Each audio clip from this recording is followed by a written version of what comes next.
Hi, everyone.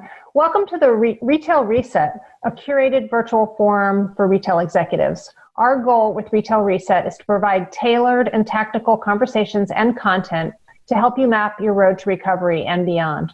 I'm Debbie House, Executive Director of Content for Retail Touchpoints, and I'm thrilled to be joined today by Bryan Amaral, an innovation strategist and the founder of customer service consulting firm Clientricity.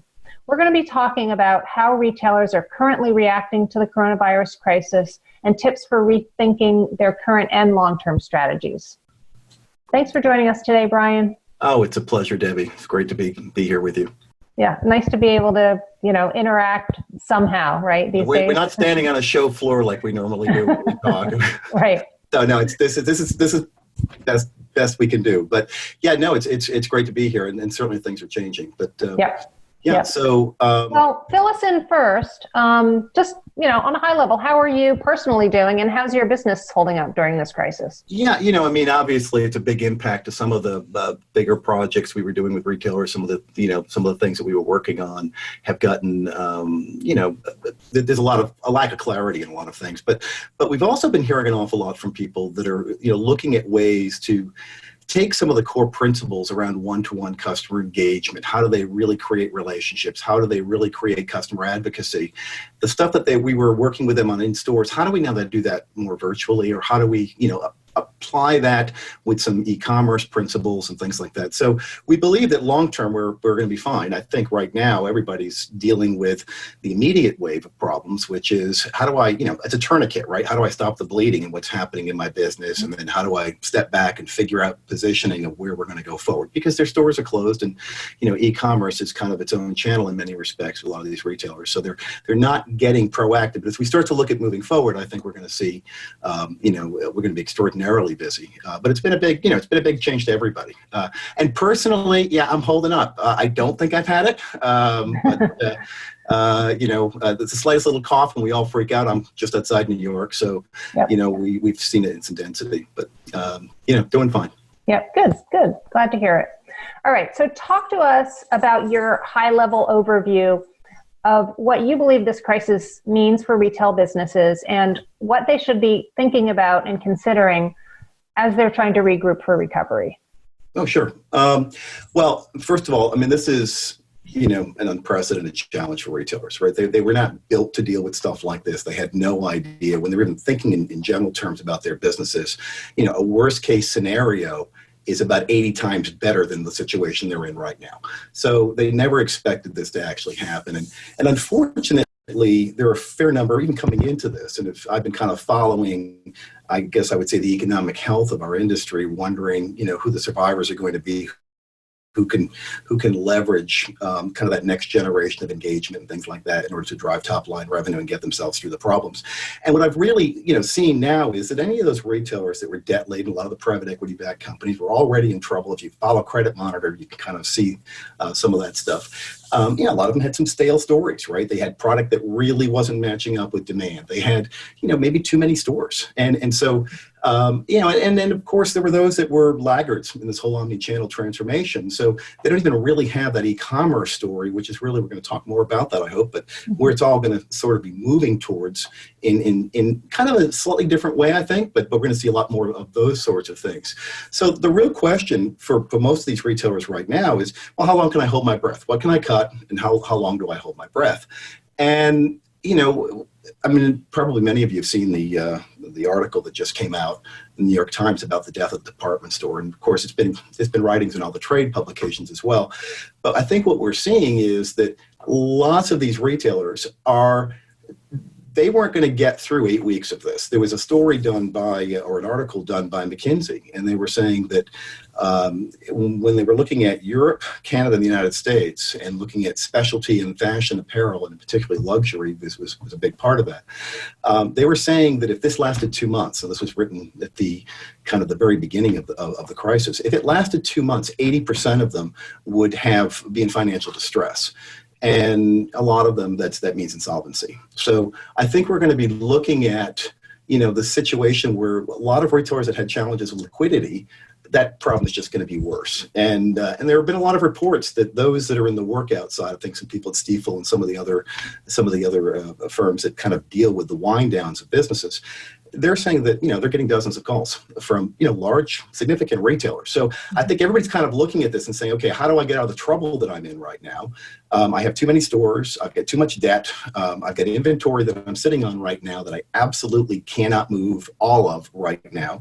I needed to move that to pay for the inventory that is right now on its way into my distribution centers.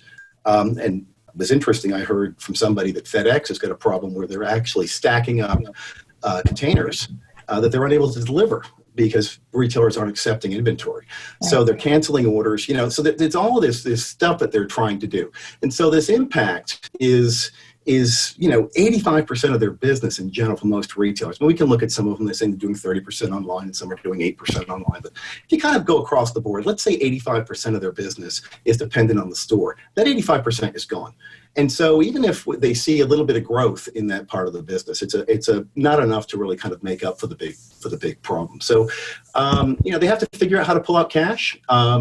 And it's the only channel they can do that through really is e-commerce. They've got hundreds of thousands, if not millions, of furloughed workers sitting at home. I've heard that at least 75% of the retail sales force is furloughed right now. I suspect it's larger than that, candidly.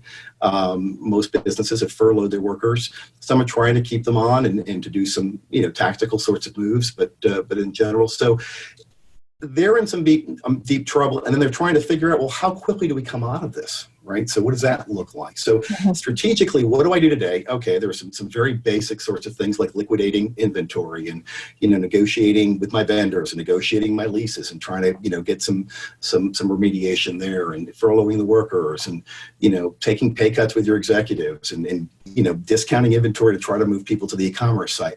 But those bullets, you kind of run out of those bullets pretty quickly. You still have a big gap. And we've been analyzing that gap and saying, okay, if they were this size retailer and this is what's happened to them and this is what their e-commerce business was, how do you fill that gap?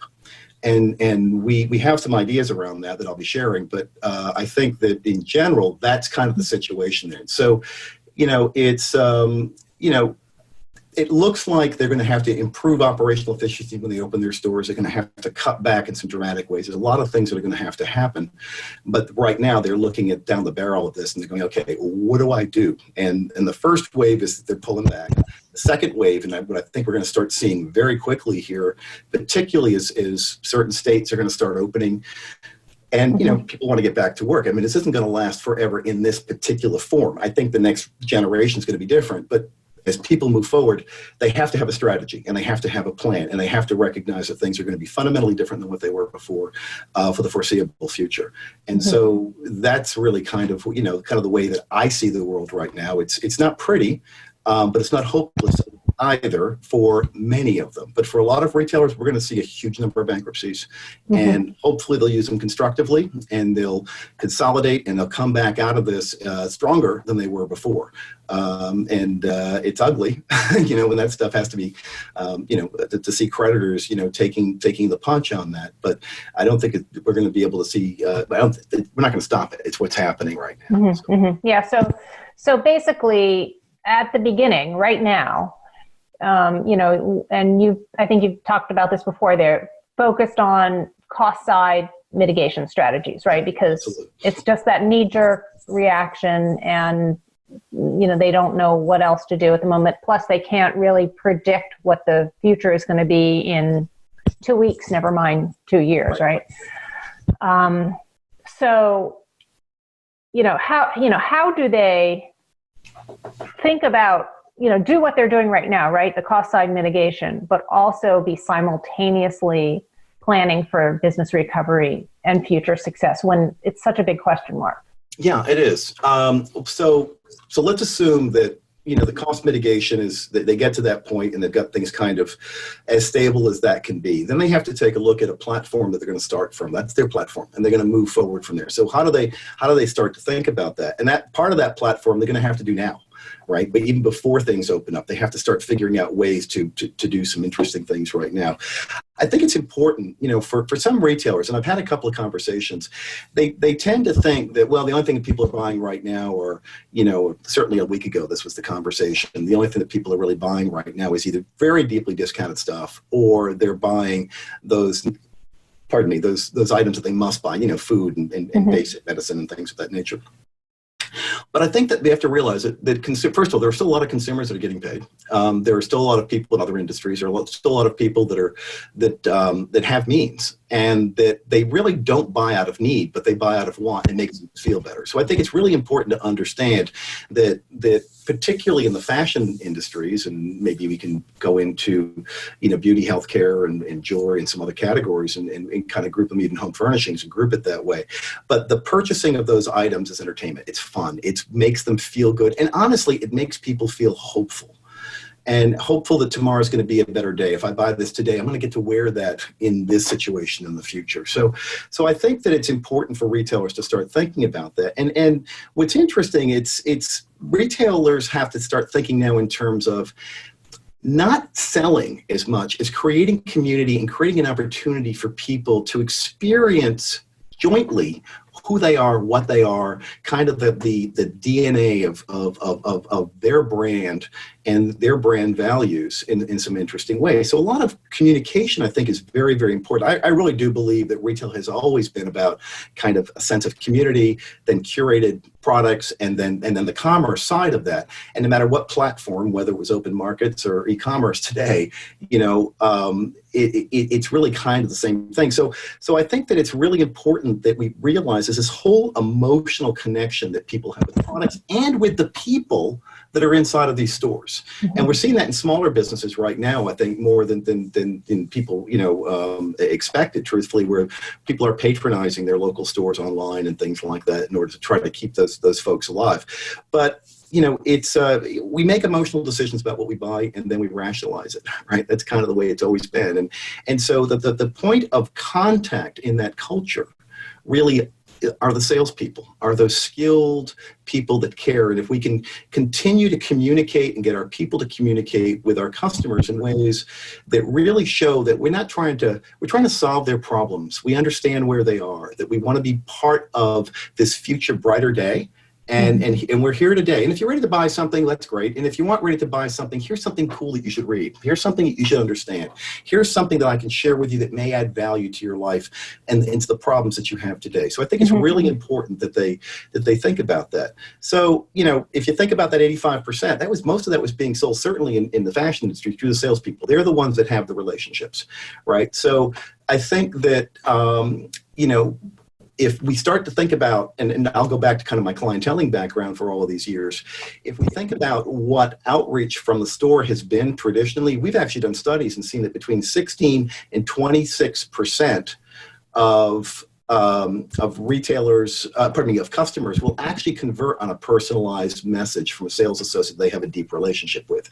That's not all their customers. That may be their top 200 customers that sales associate can do that kind of communication with.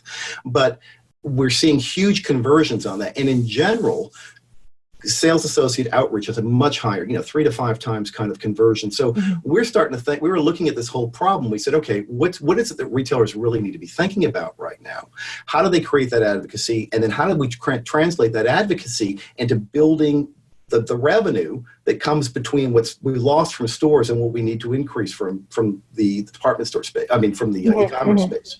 So, that's really kind of a big piece of what we've been working on, is looking at how do you increase revenue by really bringing the culture of people, the communication and the relationships, these high value relationships, and use that to help drive commerce across whatever channel. So, assume a channel-less sort of retail environment. Eventually, the stores are going to be open again. But in the meantime, we can start doing that today and start driving people to those sites. And some of it will be just relationship building, and other strategies will be very much around sending curated things to them. Yeah, you need to be sensitive to what people are going through first and foremost. Right, absolutely. And it has to start internally within your company, right? And then, and one of the retailers that I was speaking with recently was talking about how the store managers are calling groups of customers every week just to talk to them, see how they're doing, not try to sell them anything, but just check in. And that's just what you're talking about, that personalized interaction, and they can't be in their stores right now. So it's a great way, to stay in touch with your customers and plan for, when it's going to be a brighter day, when people are going to be able to come back. And the problem is, of course, that, we've never really built our retail businesses to do, I guess what I would say, remote engagement, right? I mean, for people that aren't in the store, the models of retail, and we've been very merchant-centric and very product-centric in general for retail. So we've been moving towards more and more customer centricity and a better way of engaging customers. But the truth is that really focusing on those relationships has not been the tantamount for a lot of retailers. Most retailers, it's not been. So today, I think what's happened is that, all the stuff that, Retail Touchpoints has been evangelizing it since I met you, Debbie, back, back in the long time ago. Technology, right? But we've been evangelizing this stuff, and what we're seeing right now is the stuff that probably would have been another 3 to 5 years before it became a mainstream set of strategies and practices. That is starting to happen very, very quickly, and I think we're literally going to move into that phase virtually overnight. Where because of the fact that there's going to be a change in behavior, people are going to get used to more and more e-commerce. We're seeing all of this pressure from an economic perspective on the businesses and margins and all the kinds of competition. There's just so many challenges to retail right now. So when we look at all of that, they have to finally employ. They've run out of other things to do. They have to finally employ these customer-centric sorts of strategies, and a lot of that has to do with human beings connecting with human beings, creating a sense of community and value, and being authentic. And really being there to help each other and to create economic value in the process. Right. So I know that you have put together some ideas around customer engagement initiatives, and I think maybe you can share with our audience. What can businesses strategize for in the immediate situation and take advantage of business opportunities that are the realities of right now during the crisis?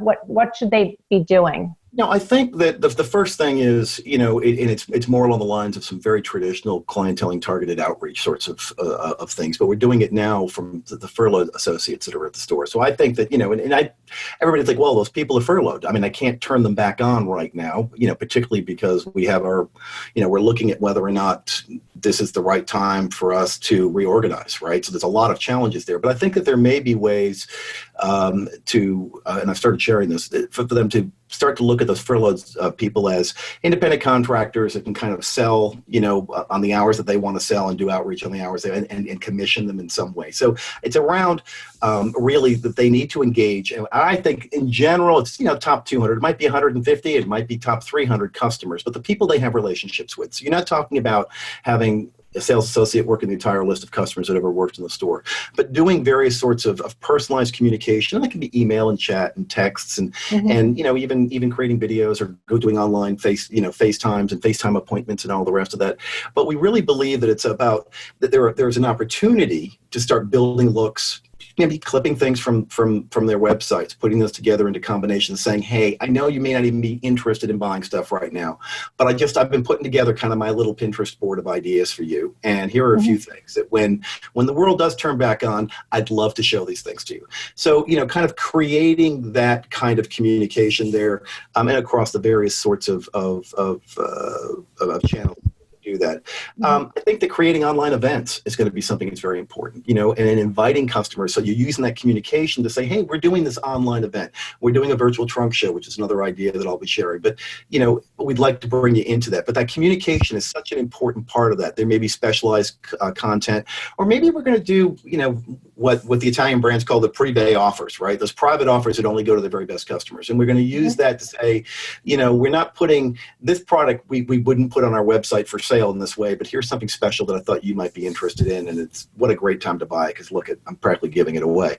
And it's everything should be kind of referred back to the e-commerce site. We should try to keep track of who generated that. And there are technology ways in order to do that. That's a big part of what, me and my team have been working on in the background here, saying, so what platforms can people use right now to do some of these things? What's out there and helpful to help drive some of these sorts of communications and track that. But we really do believe that there's a lot of opportunity around that, and showing product, online, even through videos and things like that. So this whole idea of curated looks, kind of a second idea, is curated looks and collections where they, kind of go even deeper and really start to serve up. And this is more of a technology challenge, honestly, to get this to work out. But when you start to be able to create outfits and push them out to specific customers, but we think that will be certainly a big part of what happens in the future, doing very personalized, curated sorts of recommendations for customers. It may be through a personalized page that they land on. It may come through another communication medium. But we believe that that's a really important thing. And to the extent that if somebody can approximate some part of that today, we think that would be very, very helpful. Because keep in mind, it doesn't take, when you look at the math, and that's a really interesting part about retail, when you look at the math, you don't have to convert that many customers to start having it actually amount to some real revenue. I mean, many years ago, there was a very bad recession. I was standing on Park Avenue with a retailer, and he was saying nobody walks in his store. And I'm like, but what about that one? But what about that one? These people are still spending money. Why don't you find a way to engage with that one? You don't need all of them. You just need the ones that are willing to spend some money today, and that can kind of keep your brand alive and help make up for that gap that's happening there. But that's that kind of whole redirection, and making digital shoppable in real time, but having it come through a personalized communication on a one-to-one basis. So so you're saying, is the technology for some of what you're talking about there today? Is it where, or are we? You said maybe we were a few years out from really being there. I think we're there a few years out from adoption of it. There are some vendors that have some pieces of this available today. Truthfully, we've been looking at putting together a stack of a few different things to recommend that for some of our clients. To say, well, you can kind of get the email marketing and the templates and get the push from this one. We can get the social media piece of actually having even a sales associates, push out, which is really kind of the next idea, pushing out some of these kind of creating a communities of interest and people following them and doing some of the stuff through the social channels in order to actually expand the social channel. We believe that, but there are different tools, and we're trying to figure out very, very quickly here how to bring all of those pieces together. And we're hoping to be announcing something as a recommendation to the industry. Because let's be honest, I mean, I've been in this industry long enough. I want to see people survive, right? I don't want the industry I've spent my life supporting to watch it go down the drain. And I'm looking at some really, really awful situations. And we believe that these kinds of strategies can actually double the amount of e-commerce that they're doing. We've actually done some metrics around that. And we've looked at, if you take a portion of your salespeople and they're reaching this many people per week, that it would convert at this rate, and that rate would result in this kind of margin, which actually makes up almost all of that gap. Which is pretty fascinating to think that could happen on our model retailers. The kind of the proxy that we were using to understand what was happening in the industry. So we believe that social engagement is going to be really important. And I've seen some retailers doing it. It was interesting. Mitchell's, Westport and Greenwich area. They've been doing some interesting things.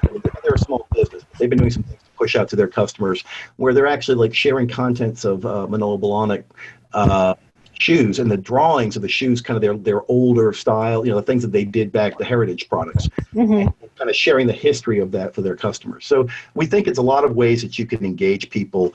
Some of it can be pre-designed by the brand. Some of the stuff can be socially pushed out by sales associates. I think there's different ways to do that, again, depending on the tools they have deployed. So what about the retailers who don't really have a well-established e-commerce presence? Yeah.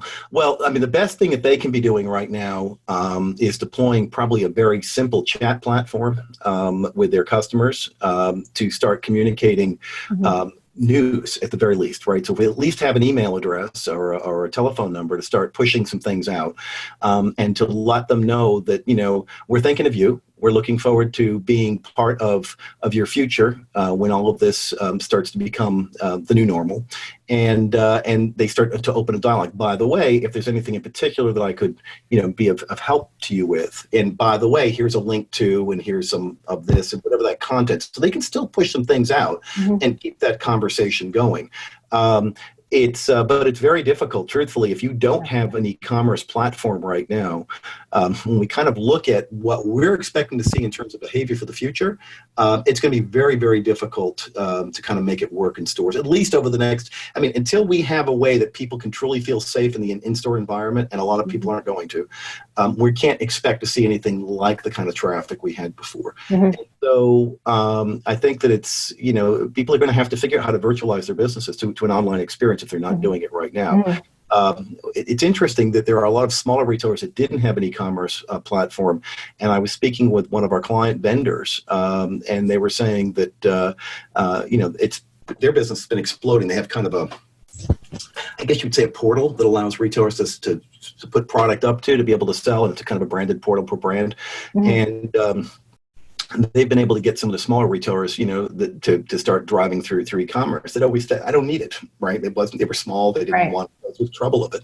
They have to now. And I think that we have to just realize that that's why I said that's that 3 to 5 years. We're at that point now. We're up at the point where retail is really, it really is. It's going to be digital. It's going to be physical when it can be physical. We're going to have BOPUS, and we're going to have the ability to pick up stuff at the curb, and we're going to go into stores as we feel safer and they feel cleaner, but they're going to have to create different experiences for us to make it worth our while, and it's going to be all about personalization. So the online experience is going to have to be personalized. The in-store experience, they're going to have to know us and be relevant and engage with us in those ways.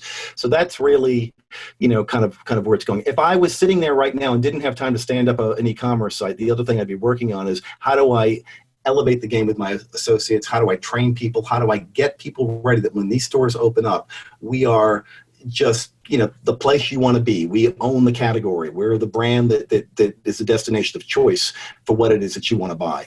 And those are some tactics that they could probably be doing right now. Maybe some of us will be learning some things from the few states, including Georgia, that are going to start opening their stores in the next few days.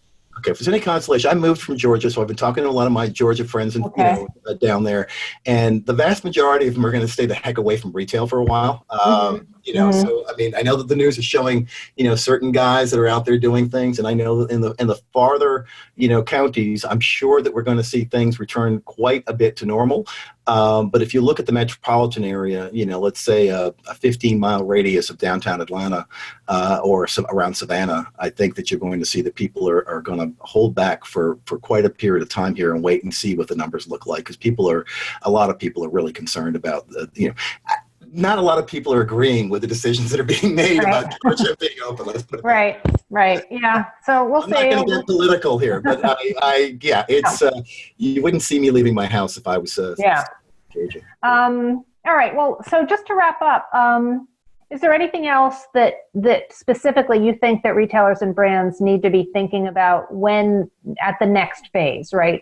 Post-crisis, what's the world going to look like? So I think, the key thing to realize is that, first of all, retail, piling it high and watching it fly is only going to work in a few categories, right? So if people are going to come into your stores, let's just kind of think of it from that side of it, you're going to have to be providing a higher level of service, a higher level of engagement. You're going to have to have very skilled people, and you're going to have to create environments that really deliver value. Maybe it's through some kind of, the discovery has to be great. Maybe there's exclusives, products that you can only get in the store, experiences you can only get in the store that aren't well approximated online. So I think that what we're going to see, certainly as retailers, the retailers that still have stores at the end of this. And by the way, the ones that survive are still going to cut back, 50, 75% of their stores. They're not going to have a choice in the matter. It's at least that's what all the pundits are saying. I'm not declaring that, but I think that we're going to see a lot of, consolidation in terms of football. So if those stores are going to exist, they're going to invest heavily in those stores in terms of creating something that's really worth being part of, really going into. It's worth, going out into the world again, for those stores. Mm-hmm. They're going to have to streamline their ops, and invest in the right kinds of tools. But that's really kind of what's going to happen there. I think that they're going to have to get better at the omnichannel execution, because that's really where volume is going to start to happen, right? More and more people are going to say, okay, I'm getting this. I'm going to do my shopping online. Now, what we don't want it to be, from my perspective, long term, is I don't think it's going to be as effective as to have it all be self-service, right? So I think human engagement at the front of that transaction, where we engage human beings that start right at the beginning of that online shopping journey, when they start looking and having the ability to chat with an associate, or open a video with an associate, or have a video shop along with that associate in some way to kind of do that. That will start to approximate more of what happens. And what's really interesting is the reason that e-commerce is not as does not contribute quite as much margin as stores do generally is because there are returns, right? There's that whole cost of what to do, when that product comes back, right? There's a lot of cost associated with managing that. Well, we have found that when sales associates engage at the front end of that process, the returns are less. Right, it's more like going into the store and shopping in that way. So we really think that we're going to see retailers trying to figure out how to engage human beings and to really humanize their brands. And I think that in general, there's a key theme here, is that what people want going forward is trust. And you need human beings to truly trust. And so the relationships that exist today, and particularly in better stores with your favorite sales associate, kind of think of the person that cuts your hair. It's the same thing, right? You have a trust with that person. I haven't seen that person in a while. I haven't either, and I'm running out of gel, but that's a whole other conversation. But don't look at my roots. You're looking pretty good there, though. I have to tell you, you're holding it together. You're holding it together. No, what's interesting, though, is that we're all doing a lot more of these video calls, right? Zoom calls with our families and events. And so I think, we've sped up the use of this kind of interaction. And so I think and what you're talking about is probably going to be easier to execute, because consumers are ready for it now. They are now. Ready for it before. 3 months inside, they're going to be completely ready for it. I was talking to people, my mom, in her 80s, she's like, I can't go out, so I'm learning to do more e-commerce, and she's like, this is really quite easy. I just kind of click and give them a credit card number. Then I'm like, yeah, Mom, it's been there for a while. But the point being that I think that, people that tend, it's generally been boomers and Gen Z that have liked the stores more than e-commerce. But I think that as they spend more and more time, and as the game is elevated around what is omnichannel commerce really, and what is the human dimension of that, and do I feel as though those underlying things that I get out of the store can be approximated online? When that starts to happen more effectively, and we're going to see a lot of innovation around that, even beyond the kinds of things I'm talking about. When that happens, I think that we're going to have actually a very efficient distribution platform for goods and services, right, online. So that's where it's all going. We just moved it faster. That's really what's happened here, is we just, we jumped way up the timeline, on a lot of these things. But the only other thing I would say is that, it's important for brands to know what their values are today, and to start communicating those values to their customers, and to, that's where advocacy comes from, is being something that matters. And that comes from doing things for your community. It comes from, being transparent about everything, not just pricing and sourcing, but being transparent about what's important to the business and to the people in the business and to their customers, and just sharing all of that and being really part of a broader community. And then creating communities of interest where those customer advocates can participate in that and be part of that overall dialogue. We think that's really important. And in order to do that well, you're going to have to save your best people. A lot of people are